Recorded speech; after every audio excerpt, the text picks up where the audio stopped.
Hello' and welcome to a new video' আজি আৰু এটা নতুন ভিডিঅ' লৈ আহিলোঁ আপোনালোকৰ আগত। চ' আজি আমাৰ দোকানত এই তিনিটা কেমেৰা আহিছে, আপোনালোকে চাই আছে। এটা হ'ল আপোনাৰ নিকনৰ 3400, এটা আহিলে আপোনাৰ কেনন 1500D আৰু এটা আহিলে কেনন এনাডাৰ 1300D, যিটো বডি ৰিপেয়াৰিঙৰ বাবে আহিছে। এইটো কেমেৰাৰ আপোনাৰ লেন্সৰ প্ৰব্লেম আছিলে, লেন্স প্ৰব্লেম ৰিপেয়াৰ হৈ গ'ল, কিন্তু বডিৰ অলপ এটা প্ৰব্লেম আছে, সেইটো আমি ৰিপেয়াৰ কৰিম আৰু ফ্লেছটো ৰিপ্লেচ কৰিব লাগিব। চ' আৰু নেক্সট হ'ল এই নিকন কেমেৰাটো, ইয়াৰ শ্বাটাৰ বটনত প্ৰব্লেম আছিলে, যিটো আমি ছল্ভ কৰি দিছোঁ। এণ্ড এনাডাৰ এই জগ ডাইলটোতে প্ৰব্লেম আছিলে, মোড ডাইলটোত।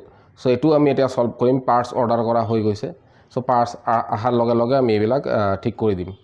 চ' আপোনালোকে যদি কোনো ধৰণৰ কেমেৰা ৰিপেয়াৰ কৰিব বিচাৰে বা বিভিন্ন ধৰণৰ কেমেৰাৰ কোনো প্ৰব্লেম ছল্ভ কৰিব বিচাৰে, ছাৰ্ভিচিং কৰাব বিচাৰে, তেন্তে আমাৰ লগত কণ্টেক্ট কৰিব পাৰিব। আৰু ইয়াতে আৰু এটা কথা কৈ দিওঁ যে আমি এতিয়া নতুনকৈ কেমেৰাৰ বেটাৰী চব আমাৰ ইয়াত পোৱা যাব। চ' আপোনালোকে ইচ্ছা কৰিলে আমাৰ ইয়াৰ পৰা কিনিব পাৰে। থেংক ইউ ফৰ ৱাচিং।